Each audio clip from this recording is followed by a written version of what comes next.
Bonjour à tous. Alors, selon un sondage, plus de 60% des Ivoiriens ont déjà eu recours à la médecine traditionnelle au moins une fois dans leur vie. Pour une meilleure organisation de cette médecine, les praticiens ont décidé de se regrouper en une association dénommée OAPMETA. Aujourd'hui, ils intronisent leur chef. Comment est-ce qu'ils sont organisés?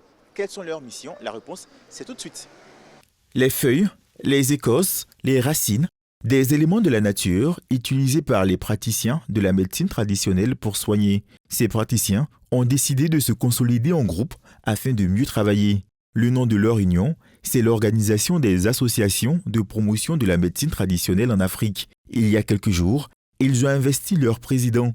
Il s'appelle Kwayogo Didier, praticien depuis plusieurs années. Ses collaborateurs, lui, sont déterminés à hisser la médecine traditionnelle au plus haut niveau.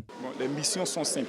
D'abord, c'est une coalition, une collaboration très étroite entre tous les praticiens de médecine traditionnelle d'Afrique pour pouvoir mieux crier fort leur désarroi, pour pouvoir mieux défendre leurs droits. Et plus loin, notre souci majeur, c'est le bien-être de la population. Désormais intronisé, Kwayogo Didier se dit prêt à être le porte-parole de toute sa communauté. Tous ces pays en Afrique, chacun a ses petites plaintes. Donc on s'est dit, mais comme ça, si on se mettait ensemble, on pourra peut-être crier plus fort. Ça c'est un. Et de deux, se mettre ensemble, ça nous permet d'échanger les connaissances. Ici, par exemple, nous ne sommes pas subventionnés par l'État. Tout ce que vous voyez là, c'est nous-mêmes nos propres, ça émane de nos propres poches. Nous faisons des efforts surhumains. Cette organisation, qui se veut interafricaine, contient plus d'une centaine de praticiens repartis dans 44 pays africains, notamment le Burkina Faso, le Ghana, le Mali, le Bénin. Tous parleront d'une seule et même voix, de sorte à moderniser leur secteur afin de mieux prendre en charge les patients. Dans notre pays et même en Afrique, cette organisation va jouer un rôle. Je sens, j'allais dire, la joie et l'honneur de participer à l'érection, à la création. Nous ne pouvons pas continuer à nous éparpiller. Nous avons trouvé bon d'être ensemble pour développer la médecine traditionnelle. On était des associations constituées en associations.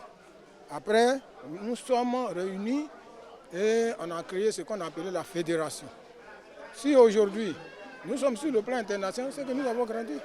Et c'est pour rehausser l'image de notre pays. En Côte d'Ivoire, les praticiens de la médecine traditionnelle et ceux de la médecine dite moderne continuent de travailler en collaboration.